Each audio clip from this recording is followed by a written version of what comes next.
property, which would be your home, or just an investment property and rent it out to other people as well. So there's lots of opportunities there to build long-term wealth and to avoid depending on big companies or your employer, because we all know if you're a W-2 employee, your job can go away any day. My name is Kevin McIntosh, and this is The Closing Table, where we talk to experts about their experience in real estate all across the country. Let's go.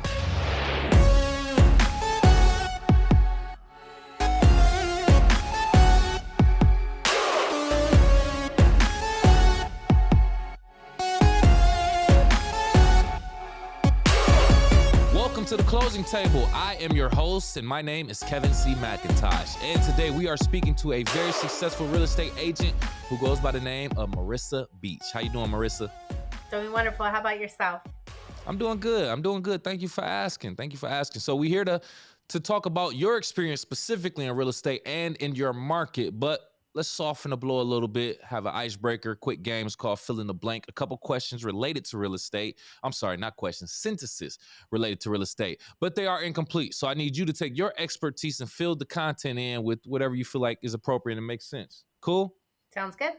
All right, first one. Down payment assistant programs are blank. Widely available. Interesting. Okay. I wish other real estate agents would blank. Ooh, that's a good one. Would not remove the lockbox prior to closing, because then me as a buyer's agent has to go run around looking for keys. That was so specific. Are you speaking from the heart? That just came right out. Right. Blank is the easiest way to start investing in real estate. Education. Ooh, I like that. Lastly, blank is the most common question I get from clients. I would say whether or not they can buy. I think a lot of people self-eliminate before they even check their credit. They assume that they think that their credit score is lower than maybe it really is in the eyes of a mortgage banker. That's a good note right there. Okay. Well, thank you. Thank you, Marissa. We appreciate you playing our quick icebreaker game, fill in the blank. Let's move forward with the show. I want you to take some time, more specifically 60 seconds or less, if you can tell us, who is Marissa Beach outside of real estate? Well, I like to say I'm a volunteeraholic. And so what that means is I volunteer for a lot of different organizations, both involved in real estate and outside of real estate. So prior to real estate, I was really big on the nonprofit world, which is actually where I get some of my referral sources from. And so I love to give. I feel good giving. I feel good, mentoring other agents or mentoring other people in their businesses. And I also am a writer and a teacher. Okay. And so those are two things that I really enjoy doing. I want to keep that in mind because I'm going to ask you a question. You know what? Let me ask you that now. Okay. You're a writer and a teacher. This is a little bit off topic. How do you feel about ChatGPT right now? I embrace it. I went to several workshops or conferences regarding it.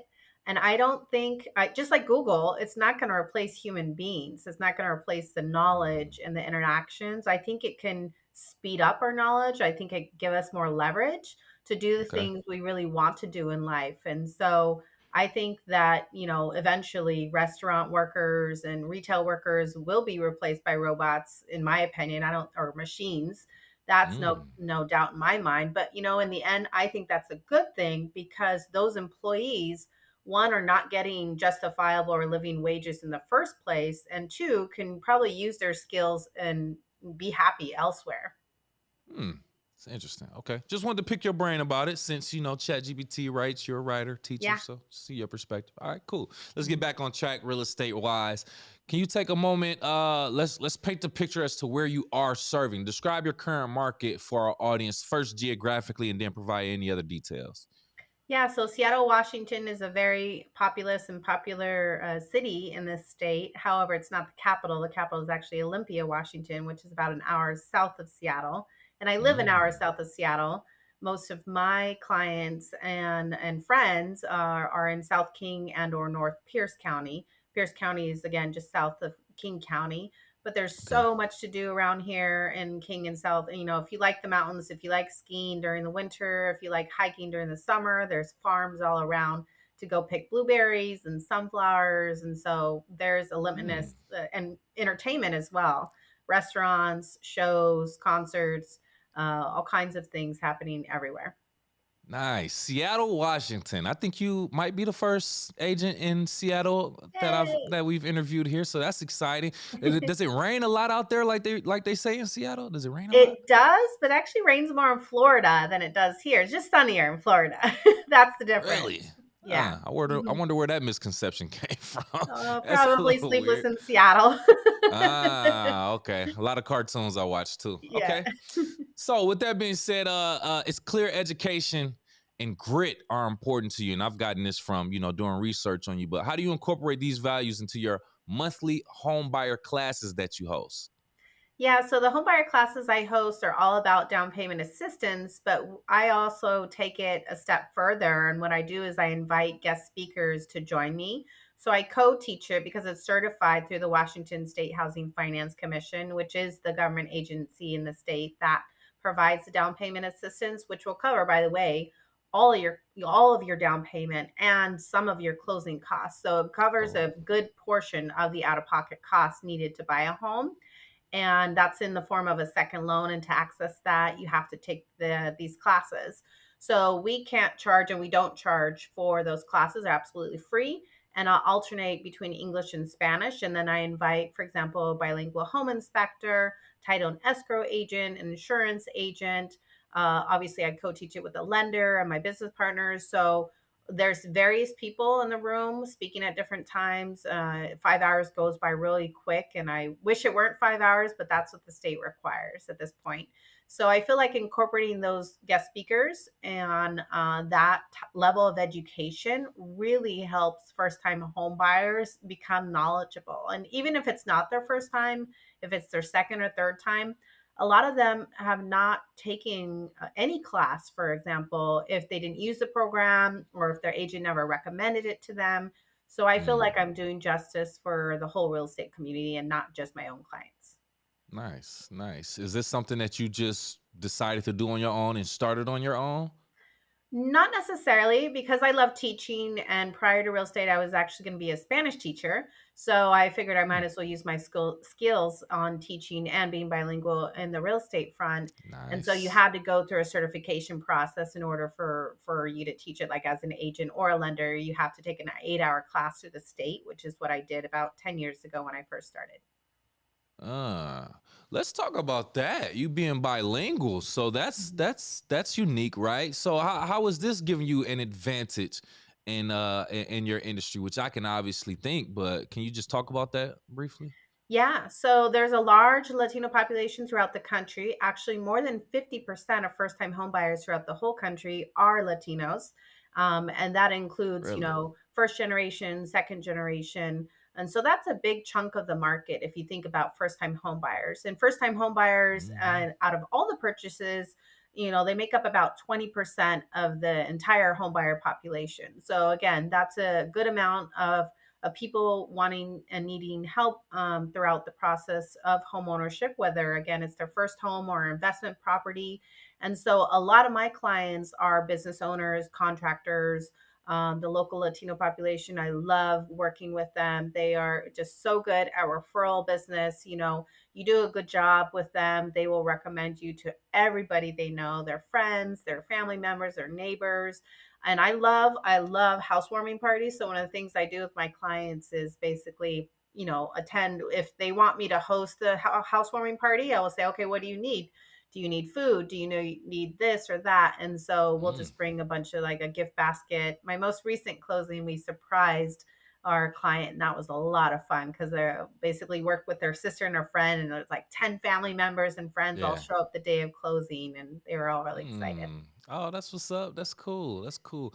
A Yeah. random question. I can think of a million questions, but a random question I just thought of I want to ask was, what's the most unique and or expensive gift that you've given a client after closing?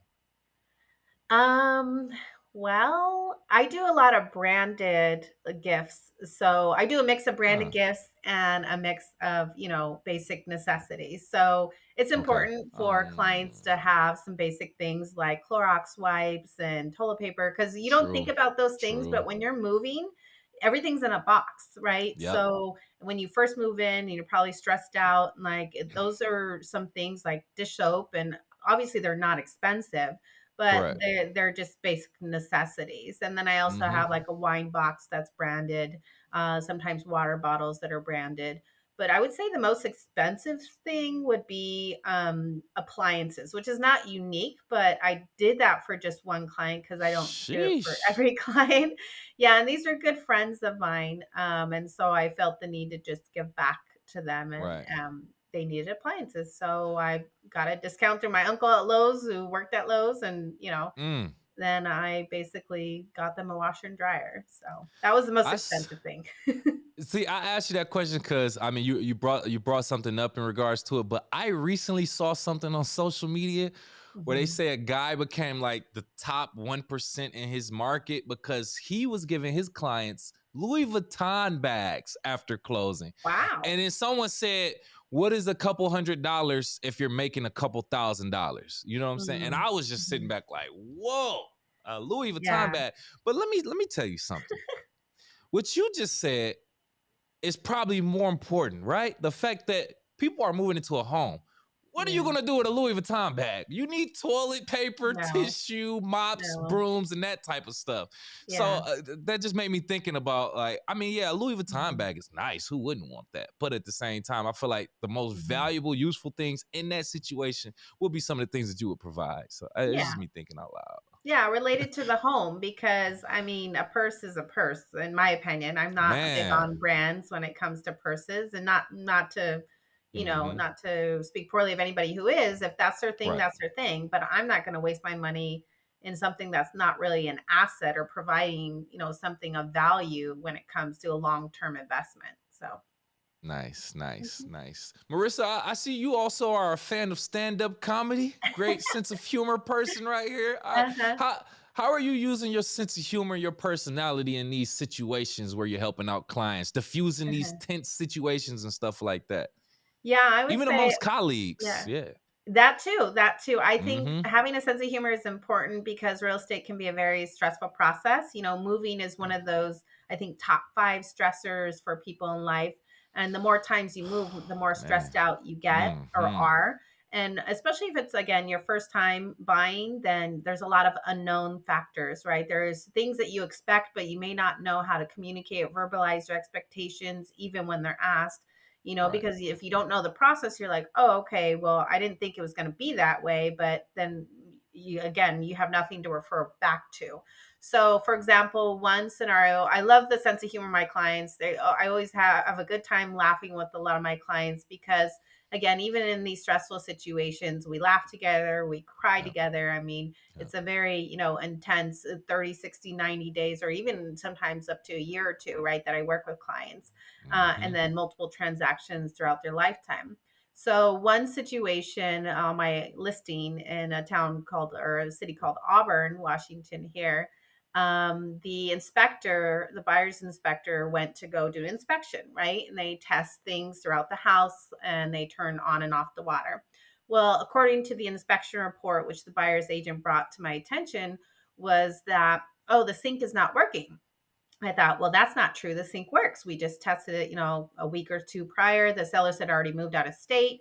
So I brought this to the attention of the sellers, and they were like, "Oh, it's a smart sink." And so I said, "Well, apparently the sink is smarter than human beings because quite a few of us can figure out how to turn it on." Right. For real. Maybe To the point you thought it didn't work. yeah. And so we told the buyer's agent, I said, no, no, no. We went back to the property. We tested it. And even though we had a difficult time at first ourselves, we were like, okay, this is one smart sink. That's crazy. That's hilarious. Yeah. See, Mhm. moments like that, I could see. Yeah, I would definitely have a little bit of fun with it. Yeah, for sure. For Yeah. sure. April, I learned this from you. April, Fair Housing Month is Hmm. April. April's Fair Housing Month. It Okay, is. that's interesting. And you were also on the panel for a Fair Housing Brunch and Learn event.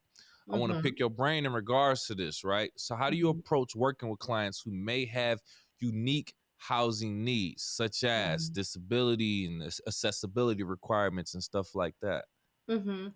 Yeah, I always say that, minorities are the new majority because a lot of times our minority populations are kind of bundled together with this term of DEI, diversity, equity, and inclusion.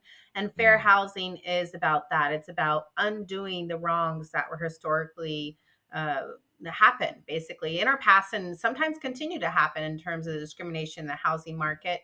Some of my clients sometimes face that discrimination. Sometimes I face that discrimination as a realtor. mm, So, what I did, because I'm the chair of the DEI committee for Seattle King County Association of Realtors, I okay. coordinated a panel which was actually about down payment assistance. And then I also got invited to the LGBTQ Alliance to speak on the panel. So, the first event, Mm, I was moderating the panel of lenders who spoke about all their different programs to provide basically down payment assistance, which can be a form of grant or a second loan that will cover the cost of the entire down payment or at least a good portion of it. During the second event, the LGBTQ event, that was a really fun event. I have friends who are part of that group and that association. And I think it's important to find allies throughout all of these groups so we can work together to build a better 100%. future for all the people in our society, not just a few privileged few, right? I think it's important, again, accessibility, affordability are issues that a lot of people face in this country, whether it's not having a high enough wage to pay for the cost of living. And so, what I do is I have an interview process with all of my buyers. Once they're pre approved, I have a Zoom call or in person, however they prefer. Hmm. 1 hour, 1.5 hour. I ask them all those details. Where do you want to live? Where do you work? Do you work from home or do you have to go to physical location? What's your budget?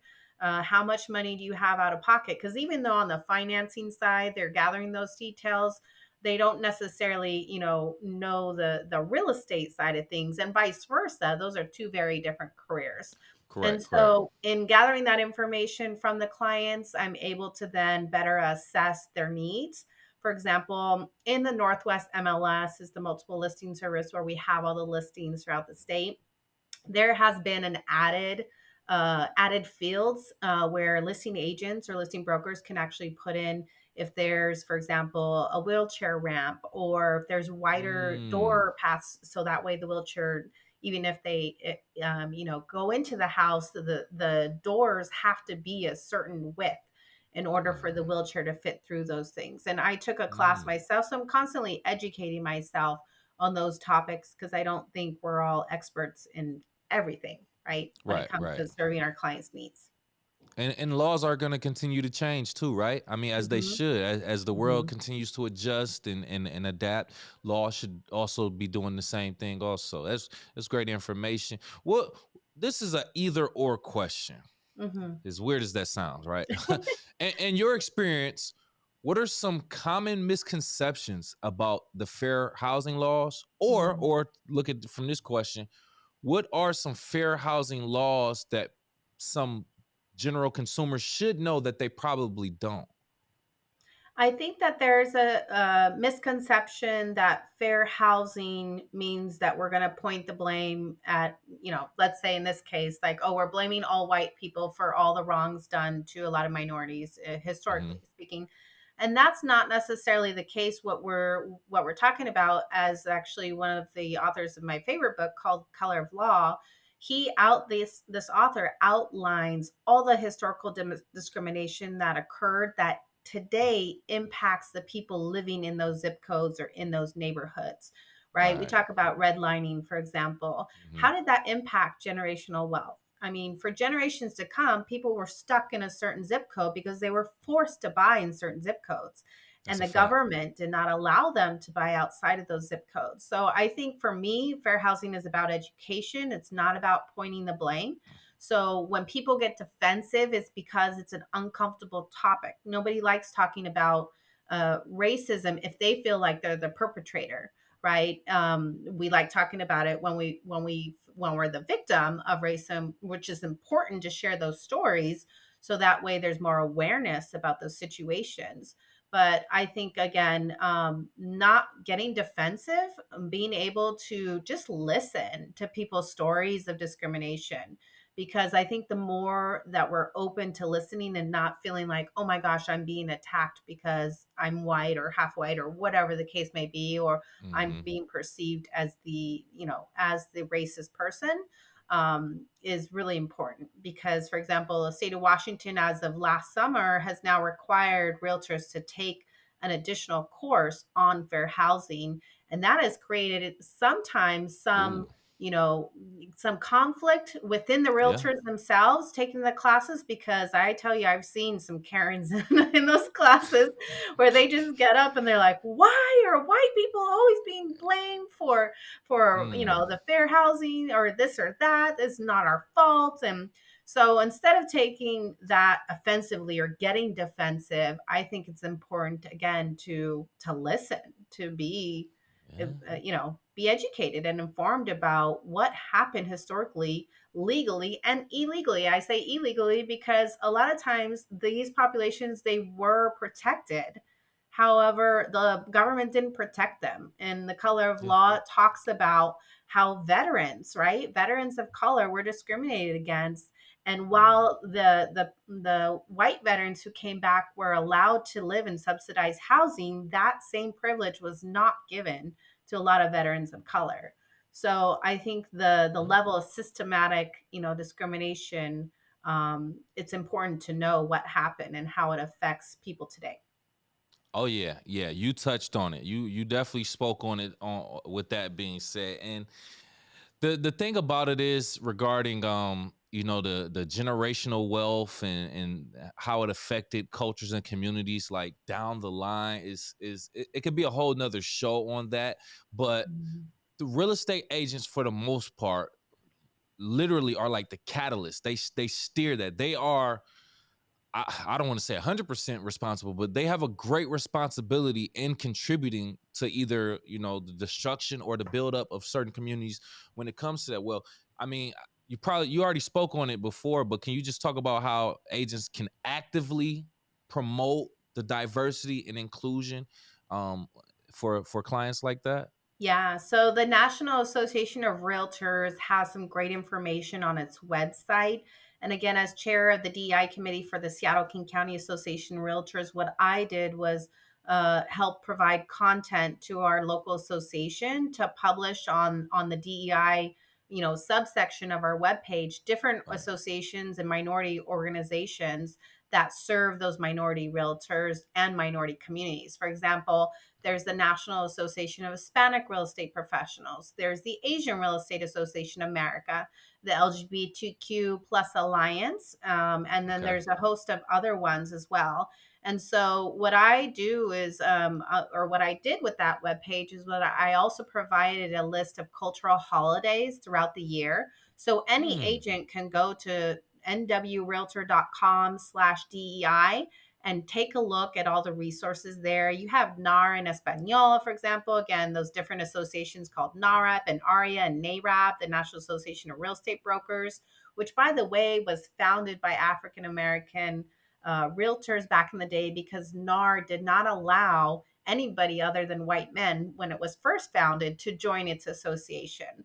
So you have that, Mm. again, internal discrimination and divide.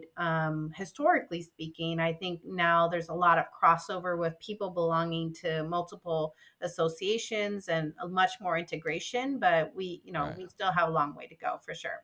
So Yes. I think Yes. baby Yes. steps, like learning about those cultural holidays, educating yourselves, like publishing it on social media, joining your Hmm. local DEI committee, because not all local associations have a DEI committee. So sometimes people have to join the state or the national committees in order to kind of be aware or informed about those different types of that work. Ah. Mhm. Interesting, interesting. Yeah, overall, you got to continue to do the work, continue to do the work, and Mm, be conscious of it. And I definitely appreciate that you are doing it and that you are aware of it. Also, that's a beautiful thing. thank you. Millennials, we're Mhm, seeing a shift, right? You got Gen Zers, probably like mhm. 25 and younger. Millennials, 30s, reaching the 40s. a lot of millennials are getting more into the real estate market. A lot of my friends, I consider myself a millennial, but for millennials who are facing challenges trying to enter into the housing market, what advice do you have for them in terms of navigating the home buying process and finding affordable options specifically in your market?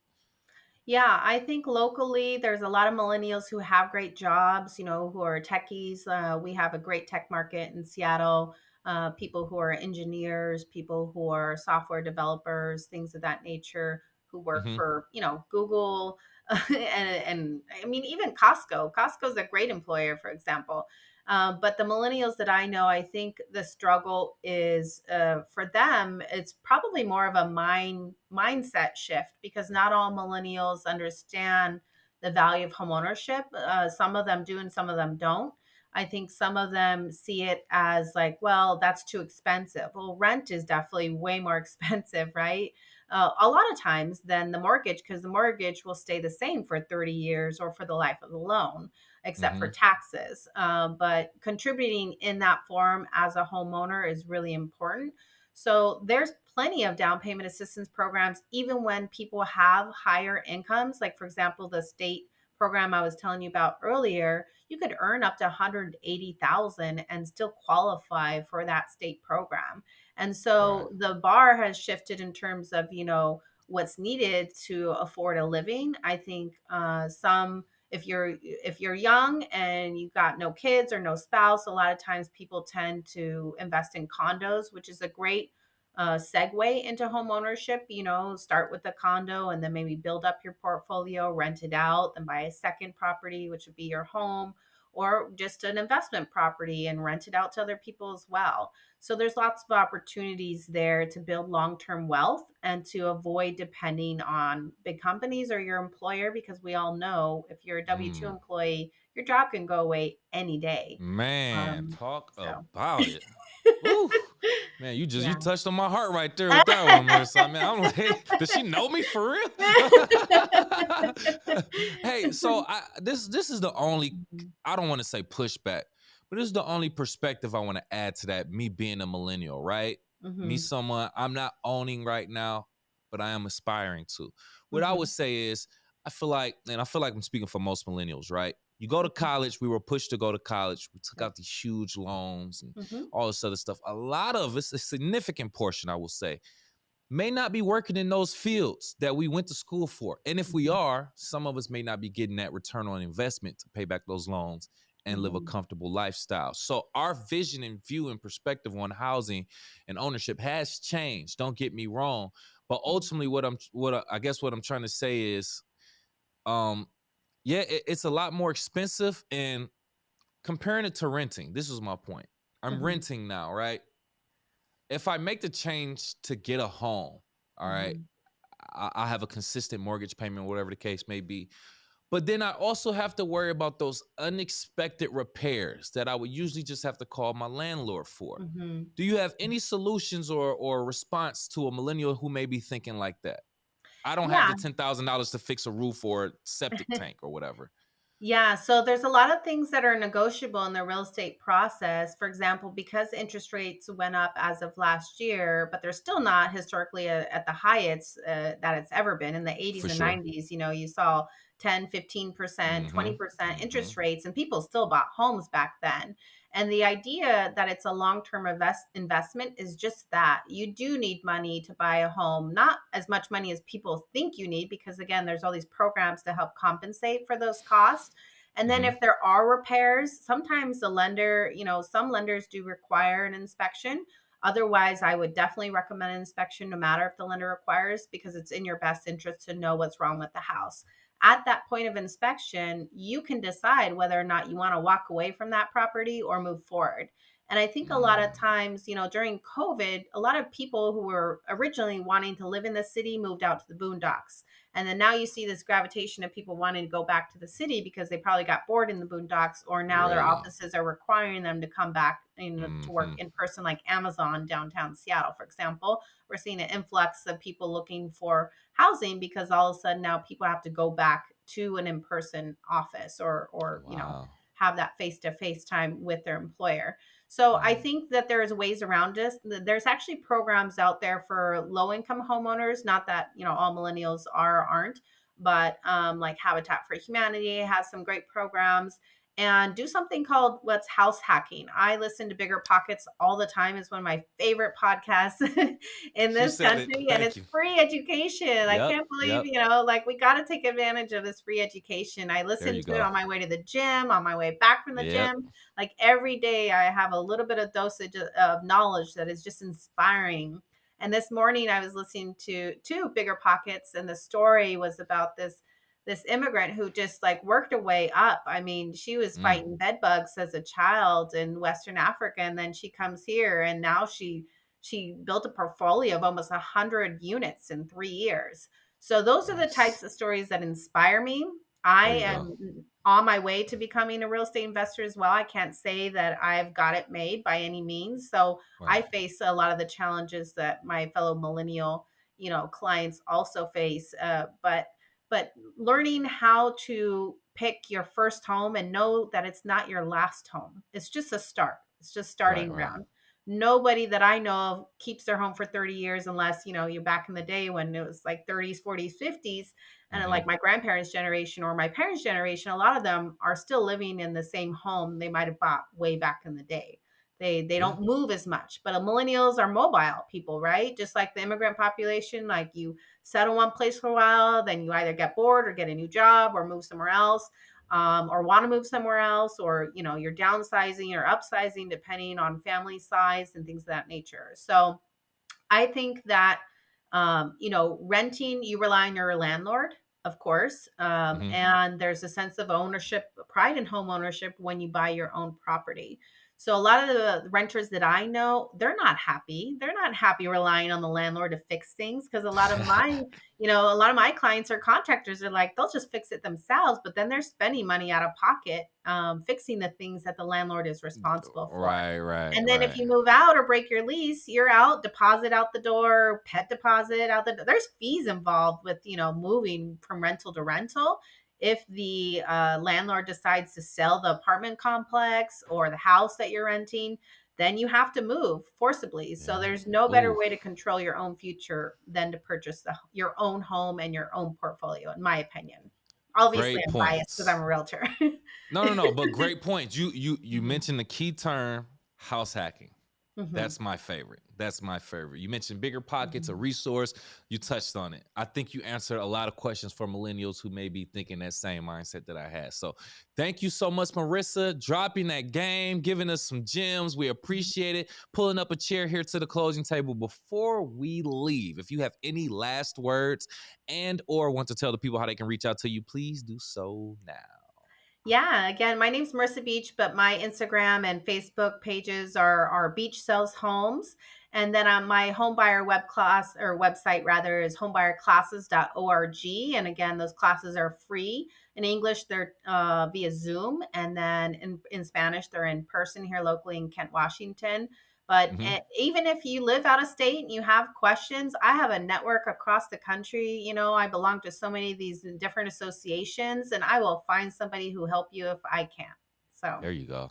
There you go. We appreciate that. Thank you again for taking out time of your busy day to be with us here, Marissa. We appreciate it. For our YouTube audience watching right now, I already saw you. Don't go away. You need to hit the like button if you got to this point in the video. Please and thank you. Also, make sure you share, please, and subscribe to our channel. And if you are listening on Apple, Spotify, any other podcast platform, do the same. Give us a like, a 5-star rating, and subscribe for our latest content. Hey, Marissa, I like to leave our audience with a question before we get out of here. I want them to think about this.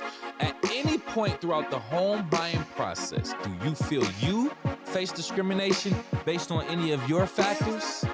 Don't tell us now. Just drop it in the comments below. Besides that, we'll talk to you next time.